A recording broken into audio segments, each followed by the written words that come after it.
ಹಲವು ದಿನಗಳ ರಾಜಕೀಯ ಹೈಡ್ರಾಮಾ ನಂತರ ಏಕೈಕ ಅತಿದೊಡ್ಡ ಪಕ್ಷವಾಗಿ ಹೊರಹೊಮ್ಮಿರ್ತಕ್ಕಂಥ ತಮಿಳಿಗ ವೆಟ್ರಿ ಕಳಗಂ ಪಕ್ಷಕ್ಕೆ ಬಂಪರ್ ಗಿಫ್ಟ್ ಸಿಕ್ಕಿದೆ. ವಿಜಯ್ ಅವರು ವಿಧಾನಸಭೆಯಲ್ಲಿ ಬಹುಮತ ಸಾಬೀತುಪಡಿಸಲು ಸಿದ್ಧತೆ ನಡೆಸುತ್ತಿರುವಾಗಲೇ ತಮಿಳುನಾಡು ರಾಜಕೀಯ ರೋಚಕ ತಿರುವು ಪಡೆದುಕೊಂಡಿದೆ.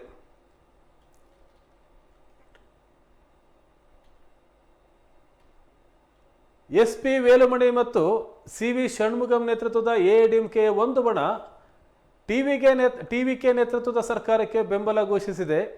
ಎಸ್.ಪಿ. ವೇಲುಮಣಿ ಮತ್ತು ಸಿ.ವಿ. ಷಣ್ಮುಗಂ ಬಣದ ನಾಯಕರು ಇಂದು ಮುಖ್ಯಮಂತ್ರಿ ವಿಜಯ್ ಅವರನ್ನು ಭೇಟಿ ಮಾಡಿ ಅವರ ನೇತೃತ್ವದ ಸರ್ಕಾರಕ್ಕೆ ತಮ್ಮ ಬೆಂಬಲ ಘೋಷಿಸಿದ್ದಾರೆ. ಷಣ್ಮುಗಂ ಬಣದಲ್ಲಿ 30 ಶಾಸಕರಿದ್ದಾರೆ ಎನ್ನಲಾಗಿದೆ. ನಾವು ಪಕ್ಷವನ್ನು ಪುನರುಜ್ಜೀವನಗೊಳಿಸಬೇಕಾಗಿದೆ, ಅದರ ಭವಿಷ್ಯದ ಬಗ್ಗೆ ಚರ್ಚಿಸಬೇಕಾಗಿದೆ ಅಂತ ಹೇಳಿ ನಾಯಕರು ಹೇಳಿದ್ದಾರೆ.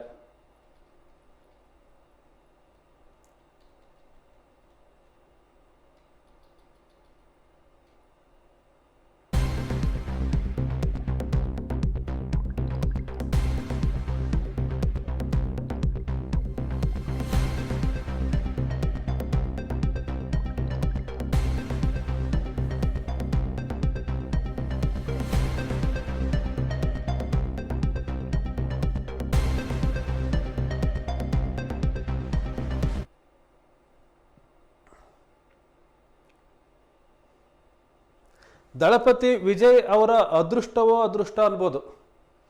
108 ಶಾಸಕರು ಗೆದ್ದಿದ್ರು. ಈಗ ಅವರು 2 ಸ್ಥಾನದಲ್ಲಿ ಗೆದ್ದರಿಂದ 1 ಮೈನಸ್ ಆಗಿತ್ತು, 107 ಆಗಿತ್ತು. ನಂತರ ಸುಪ್ರೀಂ ಕೋರ್ಟ್ ಒಬ್ಬ ಶಾಸಕರನ್ನ ವಿಶ್ವಾಸ ಮತ ಯಾಚನೆ ಸಂದರ್ಭದಲ್ಲಿ ಮತದಾನದಿಂದ ದೂರ ಇಡದಾಗಿ ಹೇಳಿದೆ. ಹಾಗಾಗಿ 106 ಶಾಸಕರಿದ್ದಾರೆ. ಈಗ ಅವರಿಗೆ ಕಾಂಗ್ರೆಸ್ನ ಬೆಂಬಲ ಸಿಕ್ಕಿದೆ, ಎಡಪಕ್ಷಗಳ ಬೆಂಬಲ ಸಿಕ್ಕಿದೆ, ವಿಸಿಕೆ ಪಕ್ಷದ ಬೆಂಬಲ ಸಿಕ್ಕಿದೆ ಮತ್ತು ಮುಸ್ಲಿಂ ಲೀಗ್ ಸಹ ಬೆಂಬಲವನ್ನು ವ್ಯಕ್ತಪಡಿಸಿದೆ. ಅಂದರೆ ಕಾಂಗ್ರೆಸ್ನ 5, ವಿಸಿಕೆ ಪಕ್ಷದ 2, ಎಡಪಕ್ಷಗಳ 4, 11 ಶಾಸಕರಾಯಿತು. ಇನ್ನು ಮುಸ್ಲಿಂ ಲೀಗ್ ಅಂದರೆ 13 ಶಾಸಕರು. 106 + 13 ಅಂತಂದರೆ 119 ಶಾಸಕರ ಬೆಂಬಲ ಅವರಿಗೆ ಸಿಕ್ಕಂತಾಗಿದೆ.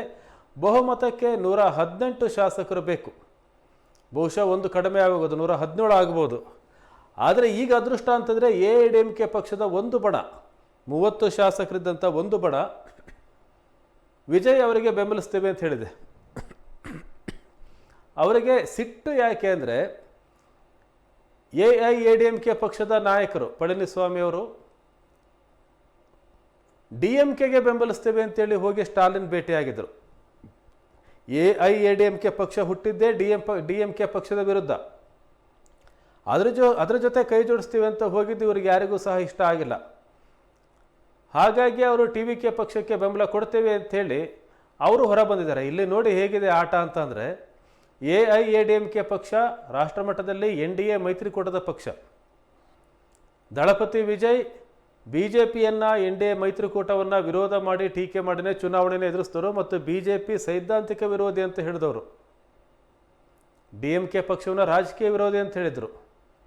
ಅವರು BJP ಜೊತೆಗೆ ಸೇರಲ್ಲ, BJPಗೂ ಸಹ ಅವ್ರ ಜೊತೆ ಸೇರಲಿಕ್ಕೆ ಇಷ್ಟ ಇಲ್ಲ. ಅಂತಹ ಸಂದರ್ಭದಲ್ಲಿ BJP ಬೆಂಬಲಿತ NDA ಮೈತ್ರಿಕೂಟದಲ್ಲಿರ್ತಕ್ಕಂಥ ಎಐಎಡಿಎಂಕೆ ಪಕ್ಷದ ಸರಿಸುಮಾರು 30 ಶಾಸಕರ ಬಣ ವಿಜಯ್ ಅವರಿಗೆ ಬೆಂಬಲಿಸ್ತೇವೆ ಅಂತ ಹೇಳಿ ಹೋಗ್ತಾ ಇದೆ. ಇಷ್ಟು ಶಾಸಕರ ಬೆಂಬಲ ಸಿಕ್ತು ಅಂತಂದರೆ ಸರಿಸುಮಾರು 149 ಶಾಸಕರ ಬೆಂಬಲ ಪ್ರಸ್ತುತ ವಿಜಯ್ ಅವರಿಗೆ ಸಿಕ್ಕಂತಾಗತ್ತೆ. ಹಾಗಾಗಿ ವಿಜಯ್ ಅವರು ಒಂದು ರೀತಿ ಅದೃಷ್ಟ ಮಾಡಿದ್ದಾರೆ ಅಂತಲೇ ಹೇಳ್ಬೋದು. ಯಾಕಂದರೆ ಅಲ್ಲಿ ಏನು ಸೆಕ್ಯುಲರ್ ಮೈತ್ರಿಕೂಟ ಇತ್ತು, ಮೈತ್ರಿಕೂಟದಲ್ಲಿ DMK ಹೊರತುಪಡಿಸಿ ಎಲ್ಲ ಶಾಸಕರ ಬೆಂಬಲವನ್ನು ಪಡಿಬೇಕಾಗಿತ್ತು. ಕಾಂಗ್ರೆಸ್, ಎಡಪಕ್ಷಗಳು, VCK ಹಾಗೂ ಮುಸ್ಲಿಂ ಲೀಗ್ ಅವರೆಲ್ಲರೂ ಬೆಂಬಲ ಕೊಟ್ಟಿದ್ದಾರೆ. ಜೊತೆಗೆ ಎಐಡಿಎಂK ಈ ಪಕ್ಷ ಇಬ್ಬಾಗವಾದ ನಂತರ ಸಿಗಬಹುದಾದ ಬೆಂಬಲವೂ ಸಹ TVK ಪಕ್ಷಕ್ಕೆ ಸಿಗ್ತಾ ಇದೆ. ಹಾಗಾಗಿ ವಿಜಯ್ ಅವರನ್ನ ಅದೃಷ್ಟದ ಮುಖ್ಯಮಂತ್ರಿ ಅಂತ ಹೇಳ್ಬೋದು.